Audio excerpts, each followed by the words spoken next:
We'll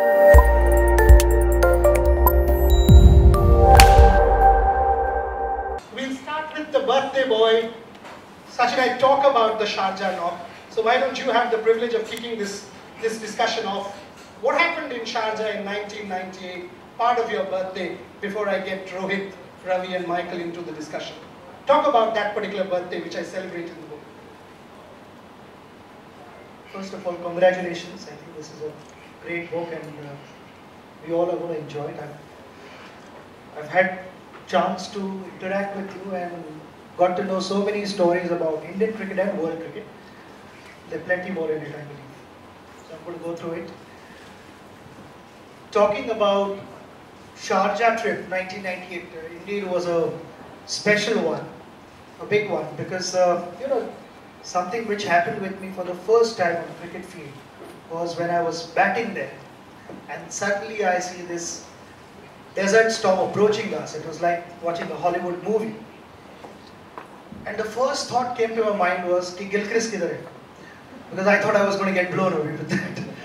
So I was all prepared to grab him. But all that happened, and then we went to the dressing room.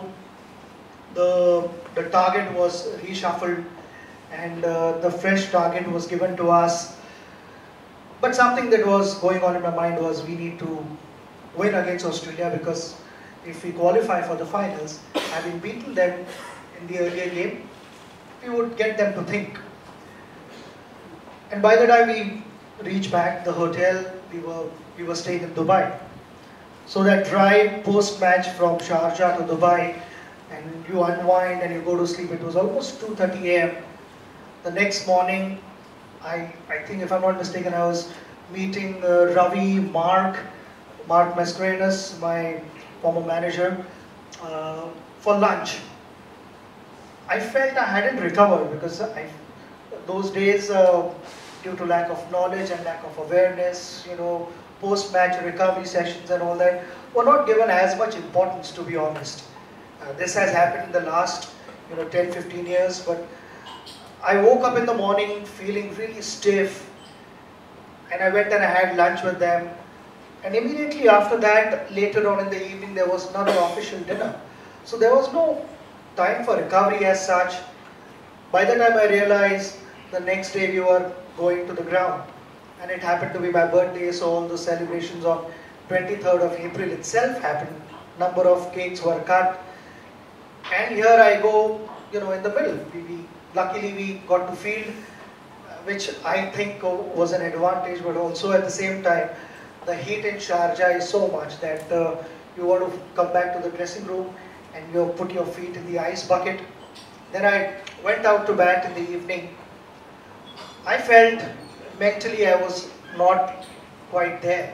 I was trying to focus, and I knew that it was all about spending as much time as possible there, and then the rhythm was going to come back to me. And it took about 5-6 overs. Until then, I was not at all happy with the way I was moving, and eventually confidence is all about which part of the bat you are hitting the ball, and I wasn't finding the middle of the bat. So I waited for my turn, and eventually I played those couple of big shots of Kasparovich, which went for sixes, 2 sixes in a row.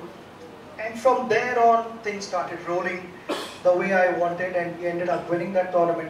But what an incredible experience that was, because, needless to say that was one period where Australians traveled all across the world. Shut your ears, Australians traveled all across the globe and thrashed everyone. They were by far the best side in the world. And then to go out and chase, I think 270 or something like that, was a big ask, and we were able to do that. Incredible feeling. So when I get back also, the kind of reception that I received, it's still there, because I remember yesterday itself, I was talking to one of my friends, and we were discussing this single wicket tournament at Shivaji Park, which I was there as a chief guest the next day. So that buzz was such that, Shivaji Park was completely, crowded with cricket fans, and then that left an impression with me. So all due to Sharjah. Hi guys, this is Rakul and you're watching Viral Bollywood. Please subscribe.